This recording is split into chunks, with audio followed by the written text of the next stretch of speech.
session this afternoon. Just want to do something very quickly. Everything's set up perfect. Okay, perfect. So yeah, we're here today to kind of, in some ways, talk a little bit about what, or continue what Niall was talking about in terms of critical thinking. And certainly this idea of creating a sort of a successful pathway to academic success for our learners. And this is what we're going to be trying to get through in the time that we have, which is all too short. So we're going to be looking at the key skills needed for academic success, or at least what we think they might be. And then, of course, how we can incorporate those into our everyday teaching. Now, I should say that this session is going to be fairly interactive, okay? We will be using the chat box and we will be using the annotation tools, which you can find at the top under view options. I'm sure we're all Zoom experts by now, but we will be using those, okay? But if you're not, view options, drop down menu, click on annotate, and then you've got different tools within there, including underlining, highlighting, and some stamp tools. Okay, so key academic skills for our learners. So I'm going to give you a list of 21st century learning, life and career skills that have been put forward by the Partnership for 21st Century Learning as being the key skills that our learners need for success in education, in higher education, and in their career and beyond. And I want you to very simply have a look at the list and decide the 3 that you think are the most important for success within an academic context. And I should say there's no necessarily right answer or wrong answer here. It's purely your own viewpoint and opinions at this point. So choose 3, put them in the chat box for me. I'll give you a minute or so. So what do you think are the 3 most important skills for academic success? Okay, we get some stars. Lovely, thank you. Yeah, feel free to star them with your stamp tools or put them in the chat box. Entirely up to you how you do it. Thank you, Amy. Thank you, James.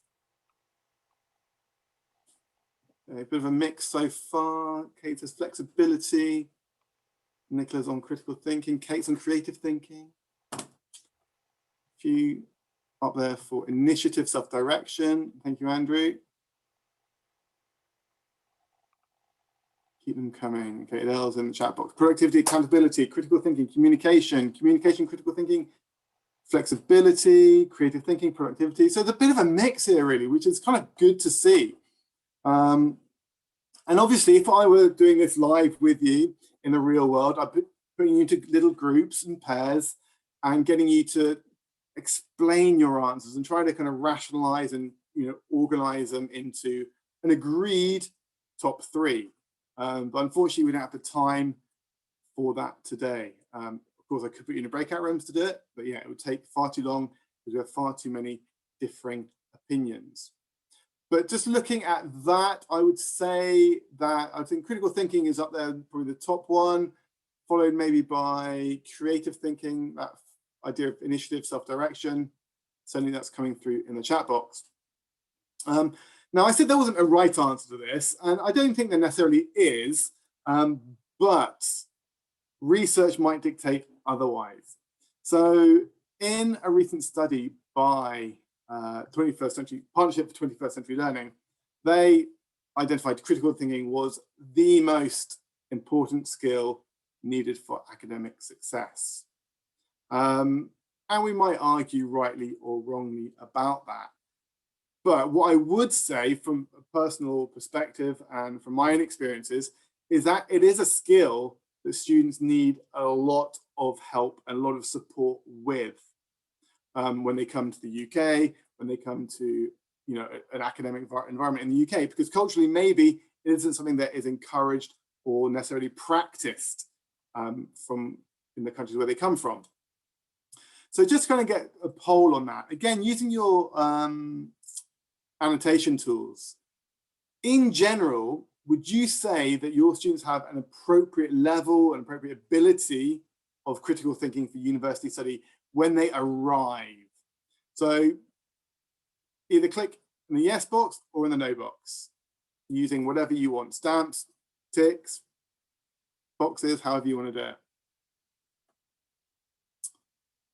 Okay, so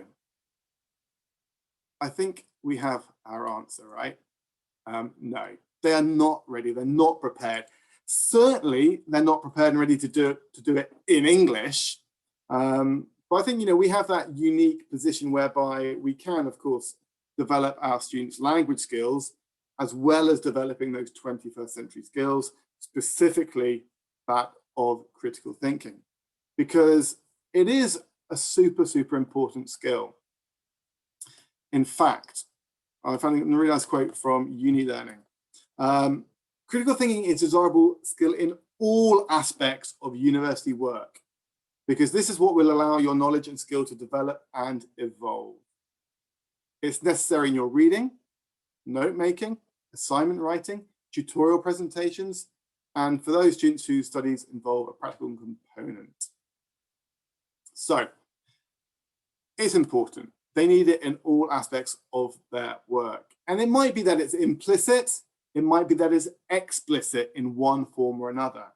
But certainly it's involved in all four of those skills. And that's what we're going to be looking at throughout the session in the time that we have. It'll be a bit of a roller coaster run through, but I just want to show you ways in which we can incorporate those into our everyday teaching.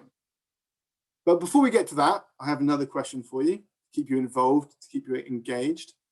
Do you already incorporate critical thinking into your lessons? Is it something that you actively try to involve, or is it something maybe you shy away from? Okay, lots of yeses in the chat box. Thank you, Deborah, Michelle, Dariana, and okay, perfect. Lots of yeses.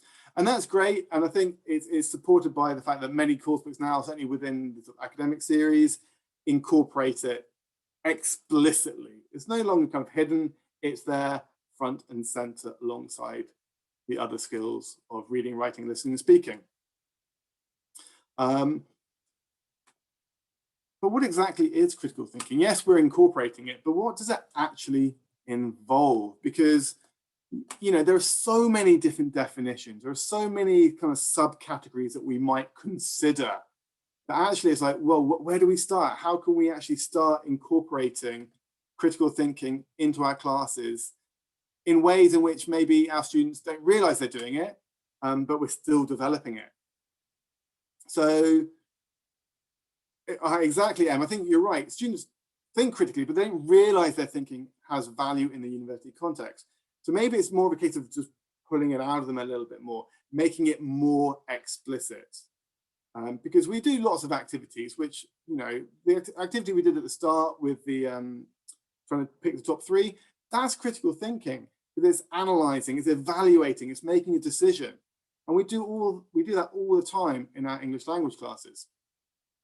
But just thinking about this question, again, really quickly in the chat box, write down as many activities, things that we do in our class that involves critical thinking, that may not be necessarily signposted as a critical thinking task. Yeah, great. Different perspectives, textual analysis. Thank you, Chris. Yeah, different perspectives, different issues. Yeah, getting students to be honest, questioning, write a stance. Thank you, Sue. Evaluating effectiveness of solutions, discussions, synthesizing sources, argument essays, debates, asking why. And we're going to come out to that question in a minute, BK, because that's kind of the number one thing, really, why. Okay, I mean, everything on your list is absolutely fine. Here's some more. But by no means is this exhaustive. This is just, you know, the amount I could get onto my slide while keeping it readable. You know, problem solving, analysis and evaluation, interpreting and synthesizing information, reasoning, questioning, contrasting, reflecting. And I think that's a really important one. That whole process of reflection, post-reading, post-writing, post any task. It's that kind of developing those metacognitive skills as well. But the list could go on and on and on. And, you know, if we want to sort of put this into a more kind of familiar source, you know, we all know Bloom's taxonomy inside out by now. It's had such a lot of sort of focus in recent times, not just from the mainstream education, but coming into English language teaching classroom as well. And really here we're looking at the higher levels, the applying, the analyzing, evaluating. So, you know, arguing, defending, justifying, comparing, contrasting, examining, so many different skills that are involved. And I think for students that can be quite overwhelming, it can be quite daunting. But we need to maybe think about how we can incorporate it so it isn't daunting, yet we're still developing these skills away from maybe what the course book is explicitly doing. So what we're going to do now, we're going to sort of apply this to the 4 different skills: speaking, writing, reading, and listening. So let's start with critical thinking and speaking. Critical thinking and productive skills is a key to students creating their own more thoughtful and authentic discourse. This is achieved by using critical and creative thinking in the generation of ideas, by reflection on aims and methods to be used, and by evaluating the success of the final result. And certainly that's something that we can do when we're doing very specific tasks, where maybe they're doing presentations, for example, where they are working together to create something. And we'll look at an example of that later. But I'm more interested in developing critical thinking routines, or higher order thinking skills routines, that we can apply to sort of any lesson, really.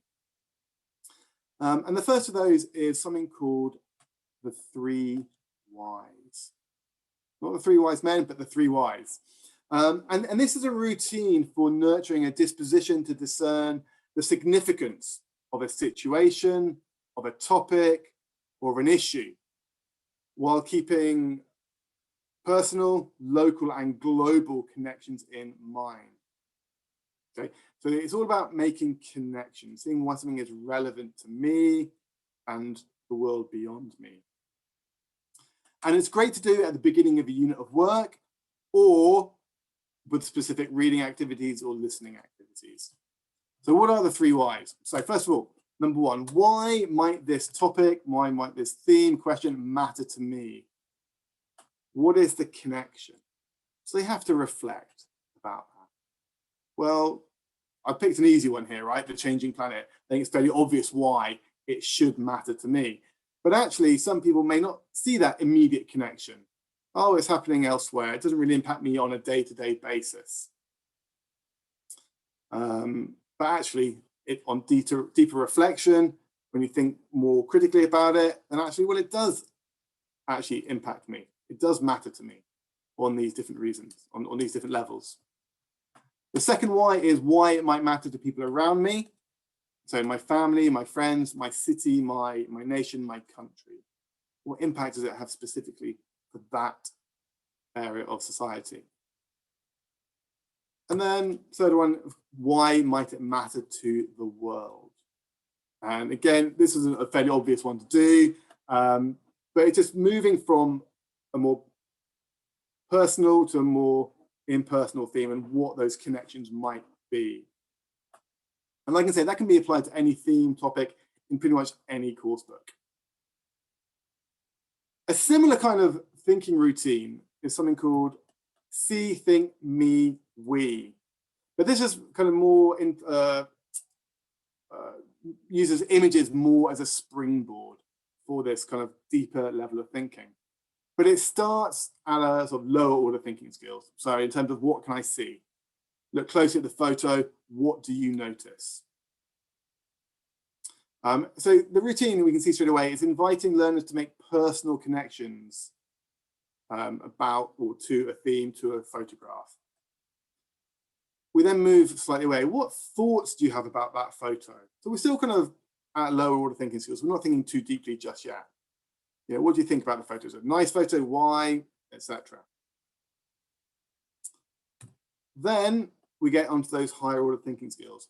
What connections can you make between you and the photo. What relationship can you see?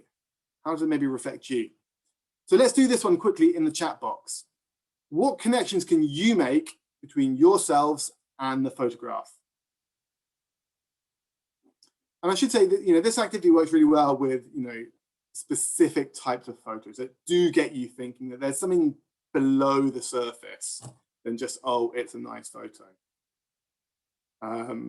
Specifically, Nat Geo photos work really well with this kind of activity. Yeah, great, Sue. Am I too obsessed with my phone? That's a great question, right? Am I too obsessed with my phone?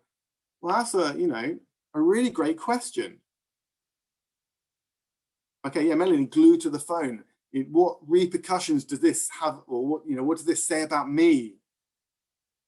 Yeah, great, Kate. All the quiet places are being invaded by smartphones.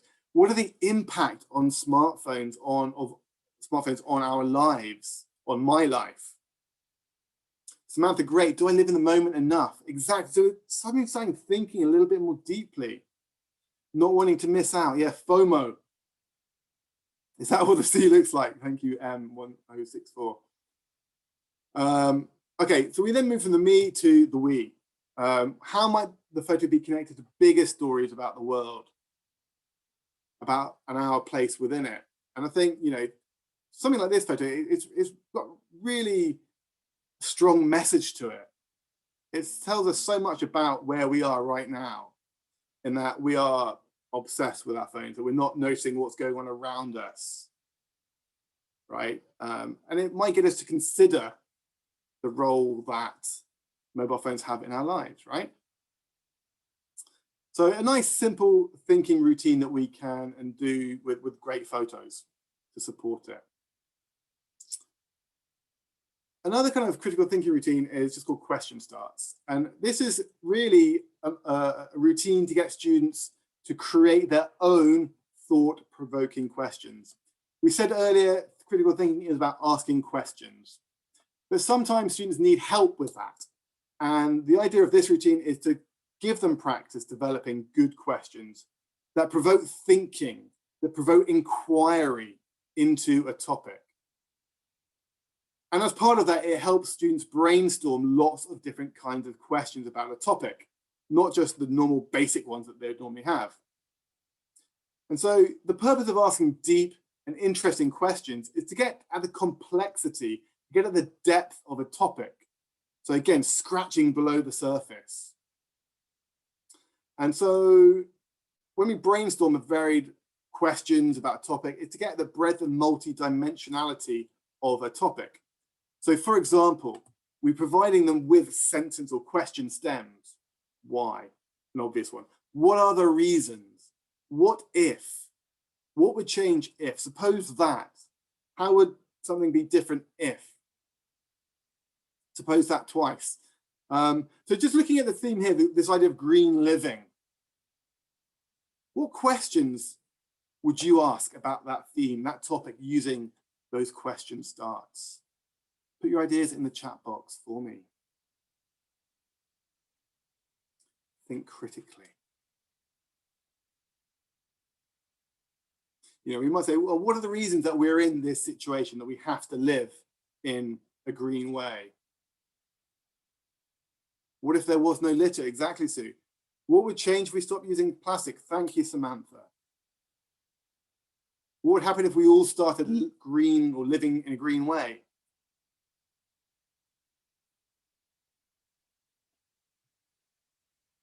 Any other questions you'd ask? What is the purpose of, I don't know, of the photograph, maybe even go in that direction? What if everything did things as I do? Would it be better or worse? Lovely, Amy. But then we, of course, get into the discussion of what do you do? I'm sure you do plenty of good things. Okay, you get the idea. Yeah, what are we doing to our environment? It just gets them thinking, starts that process off. And then one more little thinking routine we can do to get students thinking, get them talking, is think, puzzle, explore. So very simple routine. We get students to think about what they know about this topic. Well, what do you think you know about this topic? So here it's all about urban challenges. What questions or puzzles do you have about urban challenges? Well, what is an urban challenge? Why are they affecting us? How can we stop them or get over them, overcome them? And then what does the topic make you want to explore more of? So yeah, lots of thinking routines. And of course, thinking routines therefore create conversation, they create discussion, sharing of views, sharing of opinions, and then justifying those opinions, maybe evaluating them as well. But it's getting them thinking and it's getting them talking, expressing their thoughts and ideas. And like I say, this is something that books generally do quite well anyway, but I'm more interested in how we can exploit what's in the book, the themes, the topics in slightly different ways. But just to give you an example of some book activities that do this, I mean, this is taken from Pathways Listening and Speaking, and this is a unit all about world city hotspots and the urban challenges. We've got a few questions there, but the bottom two are more critical thinking. What other cities not on the map do you think are cosmopolitan or tourism hotspots? Why? What potential challenges could residents of cosmopolitan hotspots face, of tourism hotspots? So we're taking the theme, we're getting them to think a bit more deeply about it, share their views, share their opinions, and justify those. And then the key question. And this is a great question to ask at any point when a student tells you something. And I say it to my children all the time. What makes you say that? Such a simple question to ask, but so powerful, because it gets students thinking more deeply. They're rationalizing, they're justifying what they have said. What makes you say that? Okay. Just a couple of other examples sort of directly taken from a book. Again, this is Pathways Listening and Speaking. So carrying on this idea of urban challenges, take turns in answering the following question. What urban challenges does a city face? Prepare a short talk about it. Then we're kind of giving them real world scenarios. Here we're talking about the I don't pronounce it, MOS project in Venice and how they are trying to prevent the flooding of Venice. What other defenses can cities use? Do you think this is effective? Why not? Simple agree, disagree activities. We do this all the time in our classes. Do you agree? Do you disagree? Why do you say that? Why? Explain yourself. So it's impossible for people from different ethnic groups to live together in peace. You agree, you disagree, why not? It's the government's responsibility to provide housing for homeless people. Why not? We're developing those speaking skills, giving opinions, getting them to think about what they're saying. And then of course, any kind of task where it's problems and solutions is really based all around critical thinking, but also creative thinking. So here, you and your partner will present a problem affecting a city and propose solutions to the problem. Discuss problems affecting a city you both know, make a list, use your knowledge, give a presentation about it. But all the way through, we're getting to think more deeply. But we're not saying, oh, this is a critical thinking task. We're just encouraging a sort of deeper thinking throughout the process. Okay, that's speaking. We're going to run out of time for the others, but we'll see where we get to. Okay, critical thinking and writing. Quick question for you. Which of these writing genres does not involve critical thinking? You can either type it in the chat box or mark it on the screen with your annotation tools. Which of these genres doesn't involve critical thinking? Okay, story. Michelle says none. A couple of you've got summary, business email. Okay, good, Christina, good, Michelle. You are right. They all involve critical thinking. You thought critically. You saw I was trying to trick you, but they all involve critical thinking. Every single one of them, in some form or another. But to an extent, it does. Well, even actually, depending on how we are teaching writing, if we're using a product writing approach, we are using a product that we are analyzing. Okay, we're seeing what makes up that type of writing, what language is used, how's it organized, etc. But what I'm a big fan of is process writing, because process writing includes critical thinking, creative thinking, all the way through it. Okay, so we've got the different stages of process writing. Can you tell me what they are? Thank you, Anelli, exactly. But what are the stages of process writing in the chat box, please? Or you can write on the screen, I don't mind. What are the stages of process writing? Okay, perfect. Brainstorming number 1, excellent. What comes after brainstorming? Planning, perfect. Sue, outline, planning, great. Then what do?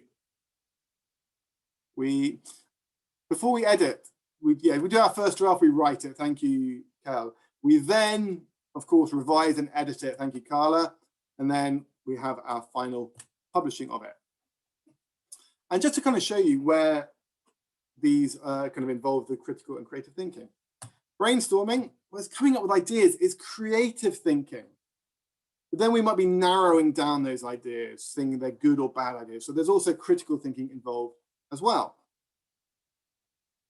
The outline is all about critical thinking, because we're taking all of those hundreds of ideas within the brainstorm and we're deciding which ones we're going to use in our piece of writing. So that involves critical thinking. What am I going to include? What am I going to dump? The writing process, it is creative. It's a creative writing, is a creative process, regardless of what we're writing. But also, you know, there is critical thinking involved as well, because we need to decide what type of vocabulary we're going to use, what grammar we're going to use, how we're going to write or get our view across. Revising and editing, it's critical because we're going back on the work and we're analyzing it, correcting it before we publish it, which is a creative act. But equally, we might then be critical because we might be getting students into groups or pairs to peer correct, peer check, for example. So process writing involves critical higher order thinking skills all the way through the process. And just going to put that into practice, we've got a lesson here. It's all it's focusing on writing an opinion essay on the topic of what we can do to ensure a sustainable future. So we start off with the brainstorming section, right? Make a list of things that individuals, businesses, governments can do to ensure a sustainable future. We then go through the planning stage, choosing things from our brainstorm, writing a summary, giving our opinions. We draft it.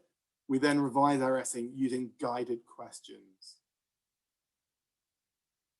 So writing, just like Niall was saying earlier, actually, it really does involve critical thinking all the way through the process. Okay, that's writing done really quickly. Critical thinking and reading. And I would say that really when people think of critical thinking, the first thing they think of is reading, because part of being a critical thinker is being a critical reader. If you read uncritically, you may accept texts and arguments which are flawed, biased, and subjectively written. Reading critically will help to make sure that your study and research activities continue as soundly as possible. That is why it's so important. And it's why pretty much every academic English course has critical thinking really closely linked with reading activities. In fact, here's a whole list of them. Okay, determining fact from opinion, predicting content, evaluating, reflecting, synthesizing, inferring, detecting bias, determining purpose. All examples of critical thinking when it comes to reading.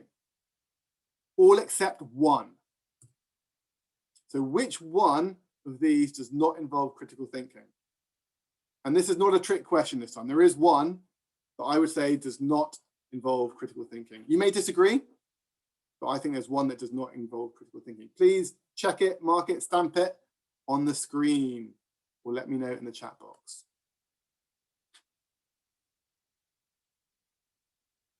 Which one does not involve critical thinking? What do we think? Use those stamp tools.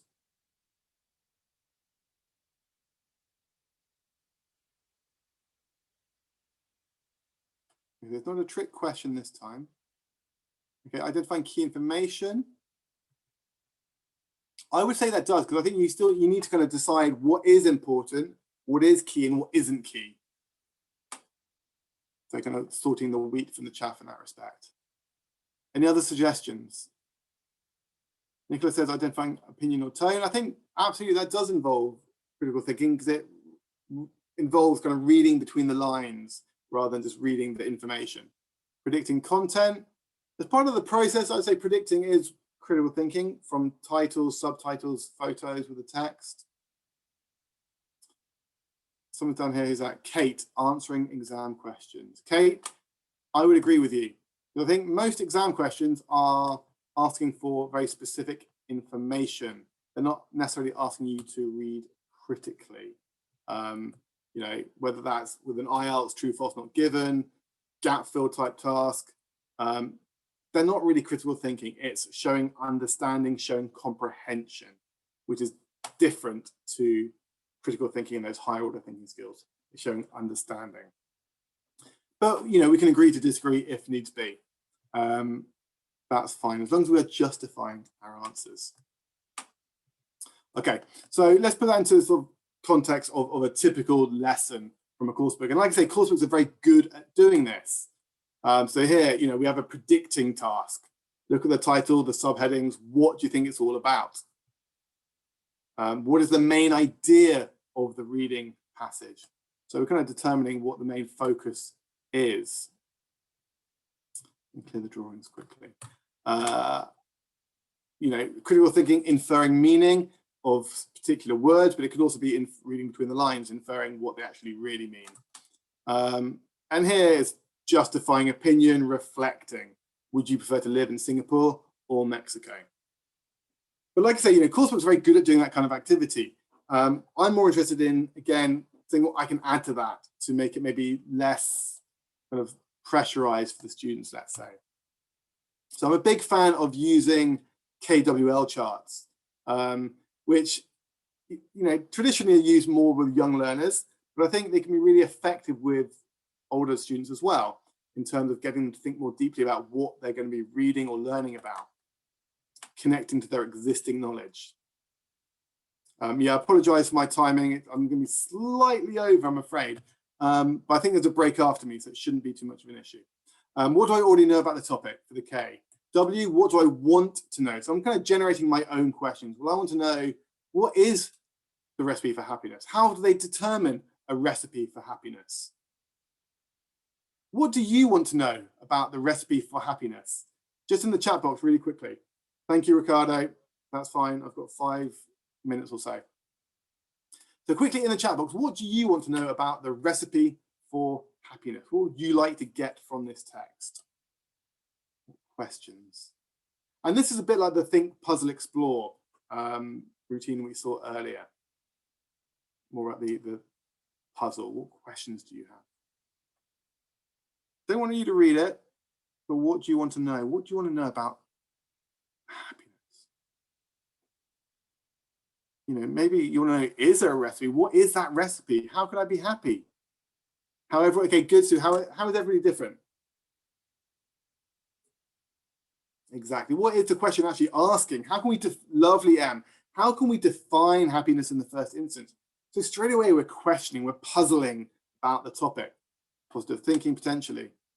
How it relates to my reality. Top tips for happiness. Lovely, Lorianne. Can you buy happiness? Right, Louise. Okay. Some people might say yes. And then the L, as we come back to it at the end, what did I learn about the topic? So a nice simple one to do pre-reading. Post-reading, 3, 2, 1. 3 things that I found most interesting, most surprising, most shocking, most unbelievable, whatever it might be. You can change these around as you like. But it's getting you to think more than just, oh, I've read a comprehension of it. But what did I actually find interesting? What did I find surprising, and why? Why did you find that most surprising? Why did you find that least interesting, most interesting? 2 things you still want to know or find out more about, and why. So I learned something, but I want to know more about it because. And then 1 thing you'd like to fact check and why. And this is something I do a lot with my students, getting them to fact check. You know, can we believe everything we read? Not in the 21st century, where fake news is rife. So 1 thing you'd like to fact check and why. You don't necessarily have to go and do it, but you have to think about that process. Okay, another routine we can do post-reading is called the 4 C's. And the 4 C's are not critical thinking, collaboration, communication, and creativity.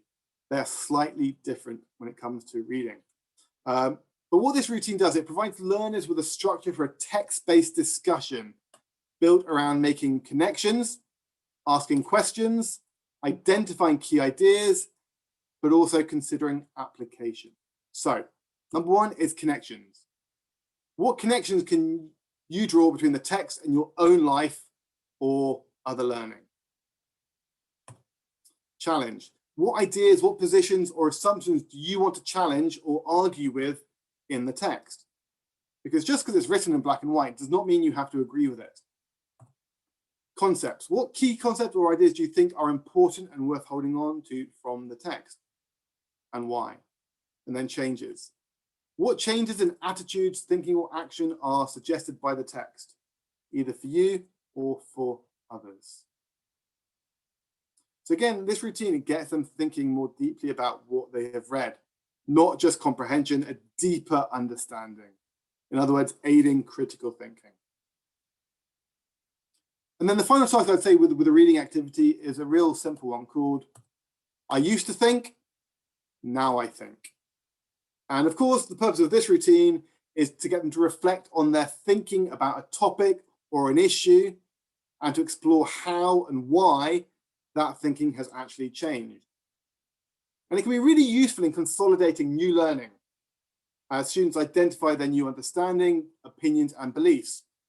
So it's especially good to do at the end of a unit of work where you've been studying, in this case, happiness for a whole unit, you've done a couple of readings, you've watched a video about it.